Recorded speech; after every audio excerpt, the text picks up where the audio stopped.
사람은 어린아이로 태어납니다. 그런데 어린아이로 태어난 그 자체가 참으로 귀한 존재입니다.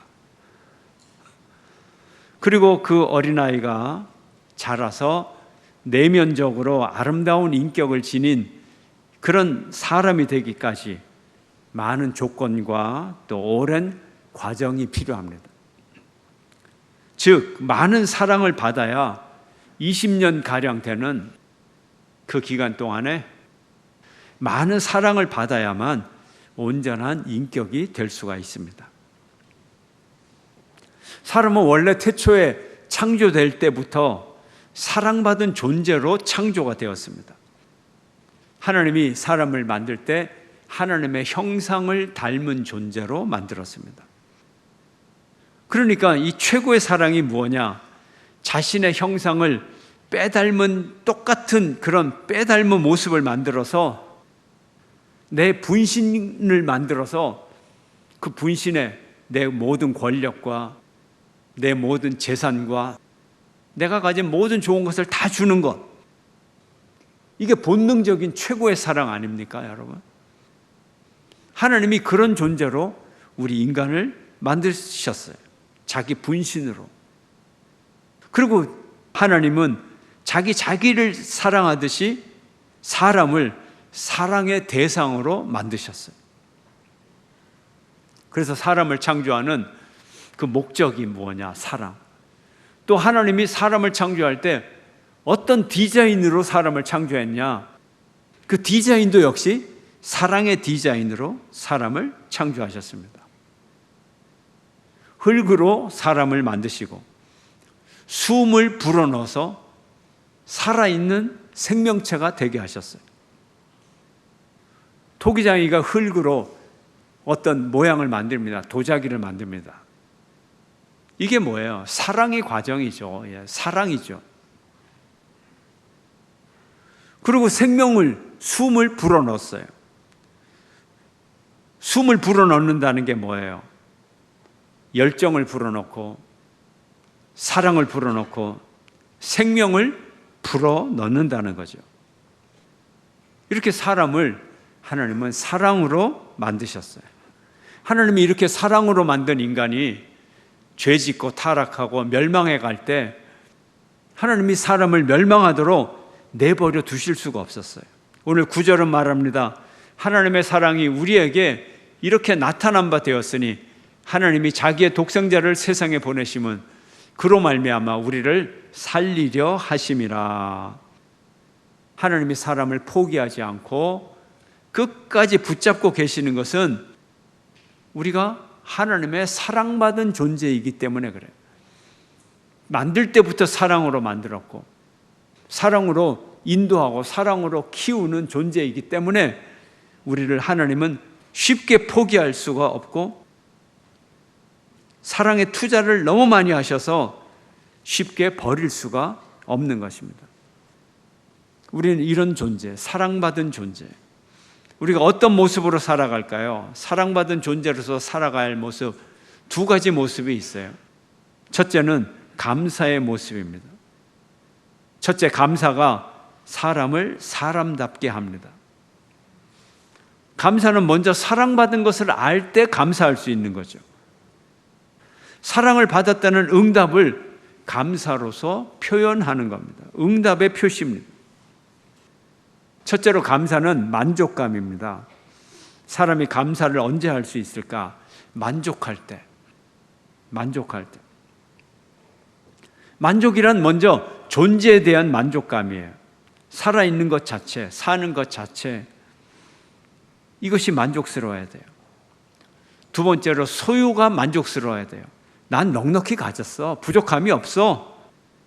분에 넘치는 사랑을 받았어. 이런 소유에 대한 만족, 이것이 우리를 감사하게 하는 것입니다. 두 번째로 감사는 행복감입니다. 행복의 감정, 행복의 느낌. 만족감은 감사를 낳고 감사는 행복을 낳습니다. 감사하는 사람이 행복할 수 있습니다. 세 번째로 이 감사는 하나님을 향한 감사입니다. 하나님께 감사하는 것입니다. 참된 감사는 하나님이 주신 사랑에 대한 만족감, 행복감이죠. 하나님이 주신 것에 대한 감사예요. 이 감사가 하나님께 감사하는 단계로 올라가면 감사의 질이 달라져요. 감사의 차원이 달라져요. 행복은 소유의 절대적 양에 좌우되는 것이 아닙니다. 감사는 모든 것에 감사인 것입니다. 톨스토이가 이런 글을 남겼습니다. 어느 왕이 병들었는데 그래서 내 병을 고쳐주는 사람에게는 이 나라의 절반을 주겠다 공고를 냈어요. 모든 현자들과 의사들이 모여 왕의 병을 고치려고 애를 썼지만 고칠 방법이 없었습니다. 그 정도로 중한 병이었습니다. 그래서 왕의 공고를 냈는데 한 현자가 왕에게 와서 이런 말을 합니다. 방법이 하나 있습니다. 만약에 모든 것을 행복해 하는 사람을 찾아서 그 사람의 웃도리를 가져다가 왕에게 입히면 왕이 병에서 나을 수가 있습니다. 그래서 왕은 또 공고를 냅니다. 전국의 모든 것에 행복한 사람을 찾아라. 그리고 웃도리를 가져와라. 명령을 내렸어요. 전국의 사람들이 모든 것에 행복한 사람을 찾기에 바빴습니다. 그런데 찾아지질 않아요. 부자를 찾아갔더니 병을 앓고 있었고, 건강한 사람을 찾아갔더니 가난합니다. 부하기도 하고 건강하기도 한 사람을 찾아갔더니 아이 때문에, 자식 때문에 불행하고, 또 모든 걸 가진 사람을 찾아갔더니 아내가 병에 걸려 불행하고, 모든 것에 불행한 사람이 없었습니다.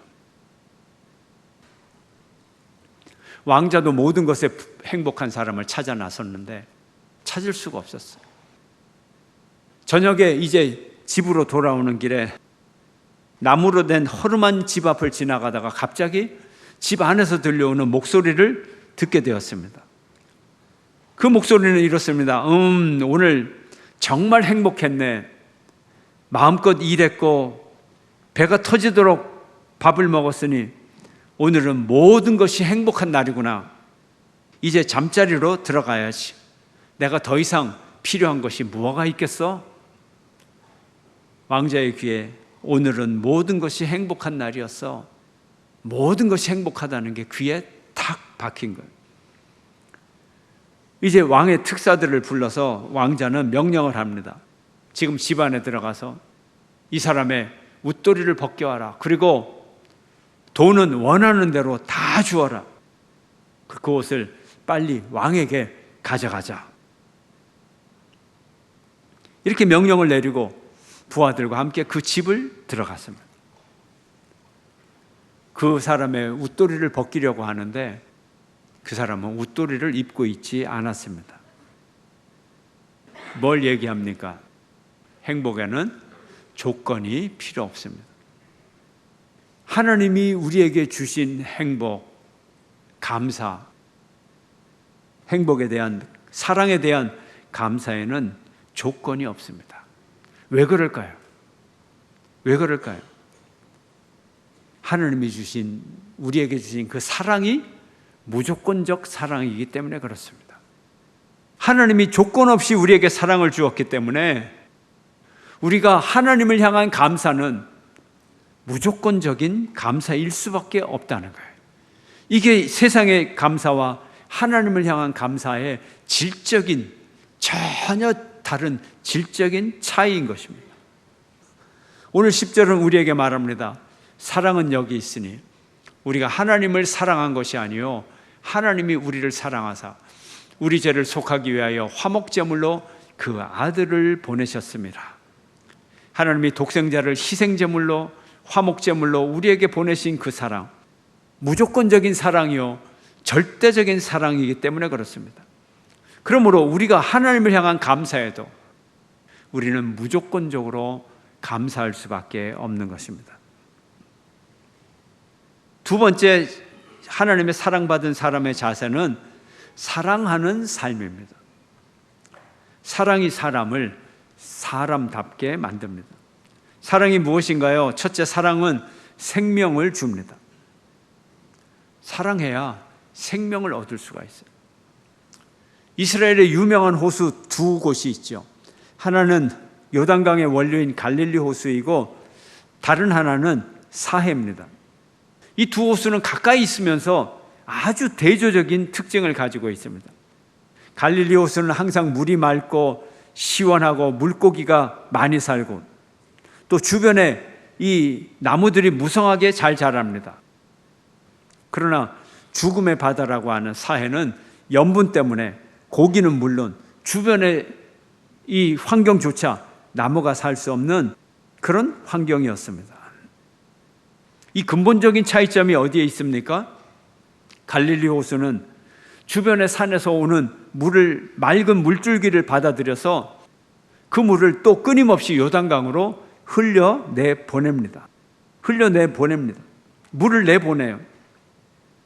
반면에 사해는 그 요단강의 물을 받아들이기만 하고 흘려보내지 않고 계속 가두어 놓습니다. 계속 물을 가두어 놓으니 물은 증발을 하고 그 안에 있는 염분과 미네랄은 계속 축적이 되고 농도가 점점 짙어지고 그래서 아무런 물고기도 살 수 없는 죽음의 바다가 되었습니다. 우리 인간도 갈릴리 호수와 같이 사랑을 받고 흘려보내는, 축복을 받고 축복을 흘려보내는 아브라함의 삶 같은 삶, 이것이 갈릴리 바다와 같은 삶 아닙니까? 하나님으로부터 받은 축복을 온 세계 모든 민족에게 흘려보내라, 아낌없이 흘려보내는 갈릴리와 같은 삶, 또 사회와 같이 받기만 하고 또 받고 또 받고 결국은 스스로도 죽음에 이르는 이런 삶, 두 가지 삶이 있는 것입니다. 하나님의 사랑이 한 곳에 멈출 수가 없습니다. 물이 한 곳에만 고여있지 않은 것처럼 우리의 사랑도 멈추거나 한 곳에만 머물러 있을 수 없고 나만의 것으로 소유할 수도 없고 우리의 사랑은 항상 흘러가고 나누어져야 함을 믿으시기를 축원합니다. 11절은 말합니다. 함께 읽을까요? 시작. 사랑하는 자들아, 하나님이 이같이 우리를 사랑하셨은즉 우리도 서로 사랑하는 것이 마땅하도다. 아멘. 사랑을 받는 것이 사람을 사람답게 합니다. 아이도 자라날 때 20년 동안은 사랑을 계속 받아야 돼요. 계속 받아요. 그래야 이제 성인이 되는 거예요. 사람이 되는 거예요. 어릴 때 숨 쉬고 자고 먹고 배설하고 아무것도 하지 못해요. 사랑을 받아야 되는 거예요. 어린아이는 철저하게 무능해요. 누군가의 도움을 받아야 되고 사랑을 받아야 이제 정상적인 사람으로 자랄 수가 있는 거예요. 두 번째, 사랑받은 자가 사랑을 합니다. 사랑을 받아야 줄 수 있어요. 갈릴리 호수에 물이 안 들어가는데 어떻게 물이 나올 수가 있겠습니까? 누가 사랑을 합니까? 감사하는 자, 사랑받은 자, 은혜받은 자, 만족한 사람, 이 사람이 사랑을 줄 수가 있는 것입니다. 반면에 사랑을 받지 못한 사람은 어떨까요? 그 영혼 속에 채워지지 않는 갈증, 영원한 갈증과 영원한 공허, 영원한 불만족, 결코 타인을 사랑할 수도 없고 용납할 수도 없습니다. 영원히 배고픈 거린이 그 영혼 속에 자리를 잡고 있어서 남과 나눌 여유가 없는 것입니다. 타인의 사랑을 못 받으니 더 크게 배고프고 더 궁핍한 자가 되는 것입니다.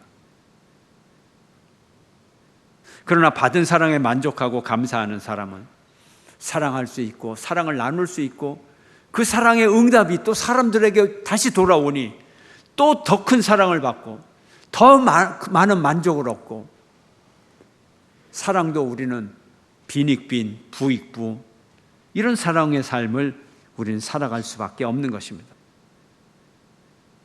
우리 모두는 하나님의 사랑을 듬뿍 받은 존재입니다. 창조 때부터 그랬고 지금도 그런 것입니다.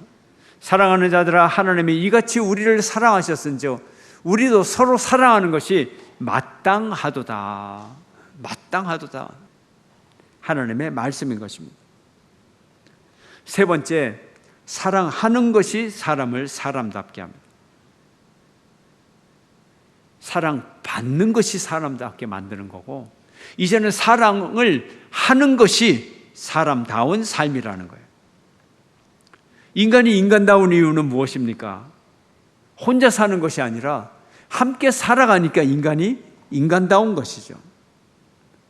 인간이 인간다운 것, 함께 사랑하기 때문에 인간다운 것입니다. 네 번째, 사랑은 두려움을 내어 쫓습니다. 사랑을 하지 못하는 사람의 특징이 뭡니까? 사랑을 주면 자기가 가난해진다고 생각을 하는 거죠. 자기 상실에 공포가 있기 때문에 그렇죠. 남에게 사랑을 주면 자기가 빈약해지고 자아를 상실해 간다고 그렇게 두려워하는 것이죠. 그러나 성경은 말합니다. 사랑 안에 두려움이 없고 온전한 사랑이 두려움을 내쫓나니 두려움에는 형벌이 있음이라. 두려워하는 자는 사랑 안에서 온전히 이루지 못하였느니라. 아멘. 두려워할 필요가 없어요. 사랑은 상실이 아니에요. 사랑은 주면 줄수록 내가 더 풍부해지는 거예요. 내가 더 많이 얻는 거예요. 내가 더 부유하게 되는 거예요.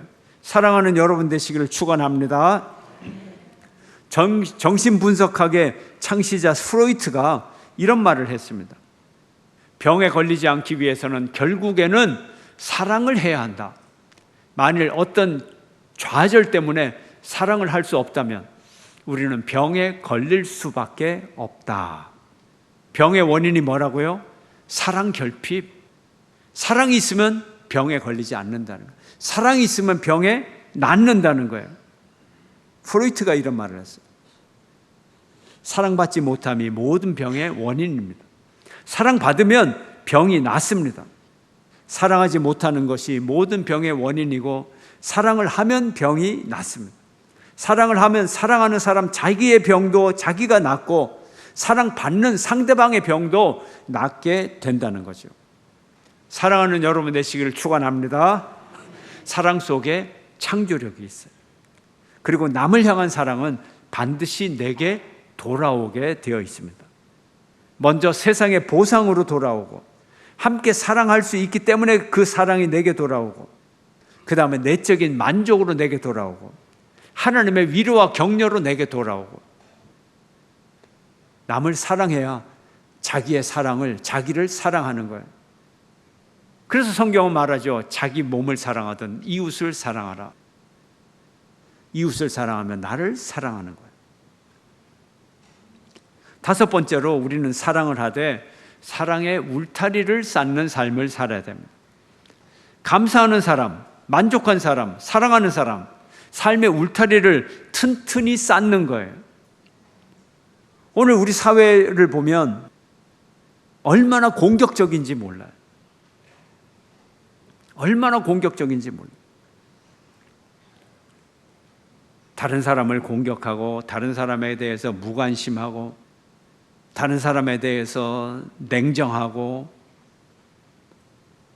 사랑을 가르치고 공동체 생활을 가르쳐야 되고 공감을 배워야 되는 학교에서조차도 얼마나 많은 무자비한 일들을 먼저 배우기 시작합니까?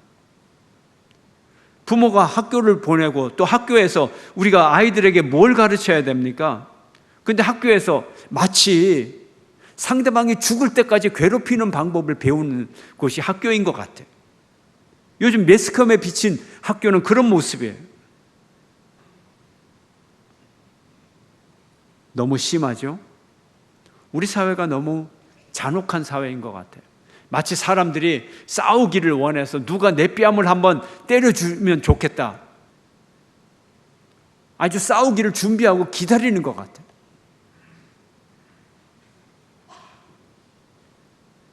타인을 돕는 것은 나를 돕는 거예요.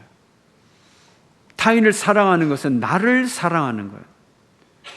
타인을 돕는 것은 내 삶의 울타리를 쌓아가는 거예요. 울타리를 쌓아가는 거예요. 그런데 미움의 울타리가 아니라 사랑의 울타리는 나를 지켜주는 거예요. 울타리가 튼튼해야 삶이 튼튼해지죠, 여러분. 국방이 튼튼해야 나라가 튼튼해지고, 내 삶의 울타리가 튼튼해야 내가 굳건하게 설 수가 있죠. 울타리 없이 자기의 생활을 지킬 사람은 아무도 없어요. 서로 사랑하는 사람들은 서로가 서로에 대하여 울타리가 되어주는 거예요. 아이의 울타리를 선생님이 되어주고, 선생님의 울타리를 학부형이 되어주고, 그 선생님의 울타리는 다시 내 아이의 울타리가 되고, 이게 사랑의 법칙 아닙니까, 여러분? 우리가 자기를 보호하는 길은 남과 싸워서 나를 보호하는 것이 아니고, 내가 남을 사랑함으로써 내 친구가 많아짐으로 내 삶이 보호가 되는 거예요.